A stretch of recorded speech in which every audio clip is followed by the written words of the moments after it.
اسماء و صفات کے بارے میں اہل سنت کا کیا عقیدہ ہے اور اس کے مخالف عقیدے رکھتے ہیں، ان کے کیا عقیدے ہیں؟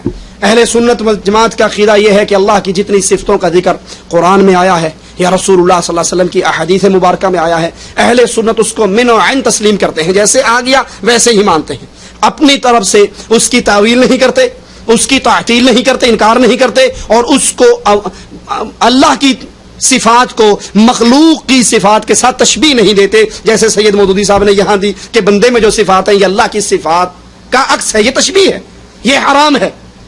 اللہ اپنے عرش پر ہے، کیسے ہے؟ جیسے اللہ کی شان کو لائق ہے۔ قرآن میں آ گیا اللہ کے عرش کا ذکر، تجری بأعیننا، مختلف صفات کا ذکر آتا ہے، حدیث میں آتا ہے ہاتھ کا ذکر ہے، قدم کا ذکر ہے۔ اب جیسے ہے ہم ویسے مانتے ہیں۔ اللہ ہر رات آسمان دنیا پر نزول کرتا ہے، کیسے کرتا ہے؟ جیسے اس کی شان کو لائق ہے، اس کے لیے کوئی تشبیہ نہیں دی جا سکتی، جتنا آ گیا اتنا ہم مان لیتے ہیں۔ اہل سنت کے امام مالک رحمت اللہ علیہ فرماتے ہیں کہ اللہ کے عرش پہ مستوی ہونا ہمیں معلوم ہے، اس پر ایمان لانا واجب ہے، اس کے بارے میں سوال کرنا بدعت ہے، اس کی کیفیت مجہول ہے۔ اللہ اپنے عرش پر مستوی ہے، کیسے؟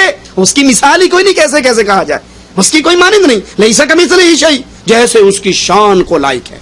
یہ ہمارے ہاتھ میں تفہیم القرآن ہے، 6 جلد ہے، صفحہ 333 ہے۔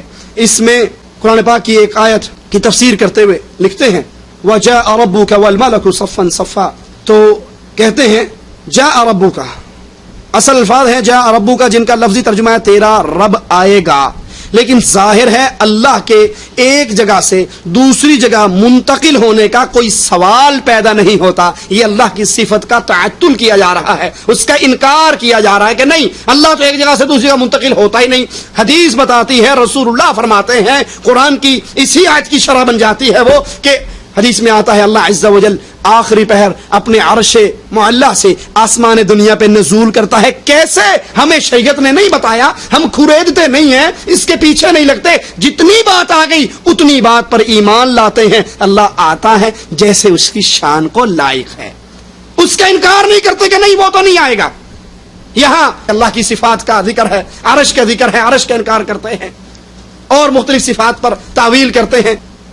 ہم اس کا بھی انکار نہیں کرتے کہ عرش سے مراد جو ہے وہ تخت سلطنت ہے یا کچھ اور اس طرح کی چیز ہے، ہم اس کا انکار بھی نہیں کرتے۔ جس طرح آسمان سے آ گیا اللہ نے بتا دیا، قرآن میں آ گیا، ہمارا اس پر ایمان ہے۔ تعطیل کرنا بھی ناجائز ہے، تشبیہ دینا بھی ناجائز ہے، اور تعویل کرنا بھی ناجائز ہے۔